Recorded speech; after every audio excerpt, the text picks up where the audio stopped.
What's going on, Ravens fans? I'm just going to go out and tell you right now. If you thought last night's loss was bad and you don't think it could get any worse, you might want to turn off this video, because after everything I'm about to show you and after everything I've seen over the last 24 hours, last night's loss, in my opinion, is 100 times worse. What's 100 times worse as well is we are already losing in our Week 2 sub-battle against the Cleveland Browns. The Browns report host, his name's also Joey. He's not as cool as me. He's trying to kick us while they're down, okay? They lost yesterday too. I don't think he realizes that. I think Cleveland Browns, they're just used to losing at this point. But unfortunately, they're winning this time around. We're only down 25 subscribers, though, to the Browns report. I need us to beat them. I need something to go right for me over these last little bit of time, and I need you guys to help me out. Hit that subscribe button and join us for everyday coverage. 100% free right here on the Ravens Rundown. The first reason why it is bad over the last day or so, I've just seen the anomalies that keep piling up with this team and absolutely blowing losses late in the fourth quarter. Did you know, buckle in, I'm about to hit you with a lot of did you knows, that John Harbaugh's 17 blown double-digit leads in the second half are the most since 1991. Did you know that last night the Baltimore Ravens had a 99.1% chance to win that game with 4 minutes, 48 seconds left in the fourth quarter, according to the ESPN Analytics? That means, if we do some quick math, that Buffalo was sitting at a 0.9% chance. And did you know that the Baltimore Ravens, speaking of losing, they've now lost 8 games since 2021, in which at one point they had a win probability of at least 90%. And I know there was 2 of them last year, the Raiders game and the Browns game. And did you know that this marked the first time in the Ravens' 30-year history that they lost a game in which they scored 40 or more points? And we're not ending it there. We got one more for you. Did you know? I get it. This is ridiculous. This is what I'm talking about.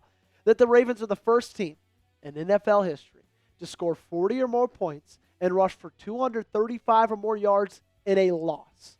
Previously, including the playoffs, teams were 277-0. Pause for dramatic effect. And I look back at last night, and I rewatched the film, I rewatched the game, and I'm sitting there scratching my head and thinking, why did they not go for it on fourth down? That's kind of the thing I think we're all talking about and the thing we're all looking at, because you punt it away when the analytics told you to not punt it away. They actually said your win percentage would be higher, 81.4% if you go, 73.2% if you punt. They decide to punt there. It's 4th down and 2. There's a minute and a half left in this game. In my opinion, if you go for it and you get it, game's over. If you go for it and you don't get it, they have the ball. Sure, they're already in field goal range, but let's not act like this team should have any faith in that defense. So anything, you most likely get the ball back with some amount of time left. And I get it. Hindsight's 20/20. But I look back at that, and I think that is, outside of the Derrick Henry fumble, the biggest turn of events. And it kind of just felt like Baltimore was playing not to win, but just not to lose. You make the call for me. Should Baltimore have gone for it on fourth down? Let me know in the comment section down below. If you think they should have, go ahead and give me a G for go. And if you don't think they should have, no worries. Just let me know. Type P for punt. The second thing that made it 100 times worse is seeing the replay of the Kyle Hamilton attempt to block that final field goal. He was this close, ladies and gentlemen. Don't believe me? Look for it yourself. You see that ball up. You look about an inch to the left of it. You see Kyle Hamilton's hand. He had an awesome jump. It would have been the play of the day. And it would have been, for him, a continuation of what was an unbelievable game. But it just didn't happen. It's a game of inches. And I look back at that and I'm like, oh, I didn't think it could get worse. And that's just a dagger to the heart. Another thing that I kind of felt that same way, looking back on it, like Trenton Simpson made a massive mistake, guys. A really, really big mistake. This one, just like the decision to punt instead of go for it, came in the fourth quarter. Unbelievable punt by Jordan Stout right here. And at the current point in this screenshot, the ball is basically rested. What Trenton Simpson decides to do is dive on it, which takes his momentum into the end zone. And then they get a touchback. They get on the 20. So instead of getting it on the 2 and making them go 98 yards, which would waste way more time, all they got to do is go 10 plays, 80 yards, and it resulted in a touchdown. Because Trenton Simpson didn't do what literally John Harbaugh today at his press conference said that they teach them over and over again. And if it's anything about special teams, I know you might hate John Harbaugh. I'm going to trust what he has to say about that. He says we tell them to never dive within the 5-yard line. That is a blatant rule because they just know your momentum's going to take you into the end zone. It's going to be a touchback. And the ball was almost stopped. I can't believe it. Are you over the loss yet from last night? Give me a yes or no. If you are, you're much better than I am. I'm like not mad about it anymore. I think I'm just still in disbelief. Like I'm still in shock. I still can't believe it happened. You let me know how you feel in the comment section down below. If you need a way to feel better tonight, to watch a team that's not yours and that doesn't break your heart, watch some Monday Night Football and also download the PrizePicks app and go ahead and play PrizePicks while you're watching. Make the game a little bit more fun. Today's episode is brought to you by our friends at PrizePicks. And look, guys, you and I, we make decisions every day, but on PrizePicks, being right can get you paid. Don't miss any of the excitement this season on PrizePicks, where it's good to be right. PrizePicks puts their members first, so all withdrawals are fast, safe, and secure. PrizePicks offers Venmo, Apple Pay, MasterCard, and more for quick and easy deposits into your account this football season. PrizePicks also offers injury reboots. If one of your player leaves the game in the first half and doesn't return, PrizePicks won't count it as a loss, and PrizePicks invented the flex play, which means you could still cash out even if your lineup isn't perfect. You can double your money even if one of your picks doesn't hit. And I absolutely love the flex play, guys, because it's just a safer move. And I'll give you an example tonight. Here's my PrizePicks lineup. I got the more Justin Jefferson, half a receiving touchdown. I have the less Caleb Williams passing yards, and the more on Will Reichard, 1.5 field goals made. Say Justin Jefferson scores a touchdown. Say Caleb Williams gets less than 218.5 pass yards. But say Will Reichard only makes one kick. If you did that with a flex play, your PrizePicks lineup would still win. It's safe, it's fun, and hey, it makes you win a little bit more. So download the PrizePicks app today. Use code CLNS to get $50 in lineups after you play your first $5 lineup. That's code CLNS to get $50 in lineups after you play your first $5 lineup.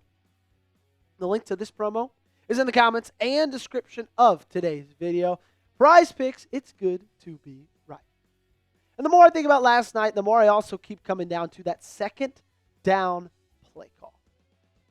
I love Todd Monken. You're rarely ever going to hear me say a bad word about him. But I don't think that was a good decision on that final drive. Play number 1, you hand it off to Derrick Henry. He gets about a yard. 2nd and 9.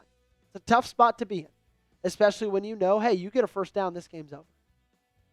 Play number 2, you run a jet sweep to Zay Flowers. That goes nowhere and then sets up 3rd down and long. I get it. Lamar Jackson was cramping. In a way, that takes away his running ability, but I still don't really think it does. It's Lamar freaking Jackson.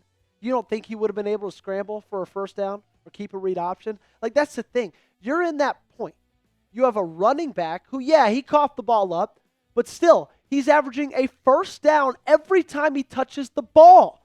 9.7 yards a carry for Derrick Henry. You also have a quarterback who was cooking with the read option all game long. Joey Bosa looked like he'd never defended a read option before. Every single time Lamar Jackson pulled it and ran it, it was like 15 a pop. And they did that multiple times. Why are you not in that moment of the game 2nd down and 9, putting it either in Lamar's hands or Derek's hands again. The two guys who gave you a 1st down pretty much every time they ran the football. It doesn't make sense to me, and I love Zay Flowers. I love utilizing Zay Flowers in creative ways in this offense, but that doesn't mean 2nd down and 9, jet sweep it to him when you need to get some yards, so at least make 3rd down somewhat manageable. And then the last thing, more Faaloser. Daniel Faalele. Just when we thought he might be turning the corner after he ended the preseason in a strong note, he just isn't, man. He just isn't. And I'm done trying to make excuses for him. I'm done holding out hope for him. He's just not a good player. You look at this sack. This happened late in the 1st quarter, but gets absolutely bull rushed and blown by Ed Oliver. Results in a Lamar Jackson sack. Tyler Loop still made the field goal, but it was a 52-yarder. And then this play. This play is absolutely ridiculous. Now, Lamar Jackson was able to get a 1st down and then some on this play, but he was only able to do that because he's Lamar Jackson. Daniel Faalele is turned around right here. He's staring at the end zone. Where are you looking? And then you look at the next play. He's turned around the other way, still not knowing what to do. This dude's just going in circles and circles and circles. That can't happen. That shouldn't happen. This team is good enough to go all the way. You cannot have a guy on your offensive line that does things like that. You just can't, plain and simple. That's it for the rant today. Appreciate you guys for hanging out with us. It's been, despite the loss, an unbelievable 24 hours on this channel. If you guys were hanging out with us last night, we had 283,000 views on our watch party. Was the biggest watch party in this channel's history. We added over 1,600 subscribers during the watch party. We're already almost to 36,000 subscribers total. Like, guys, we're growing like crazy. This is the time to jump on the train because we're going to keep it going all season long. If you haven't joined us yet, do it today by subscribing.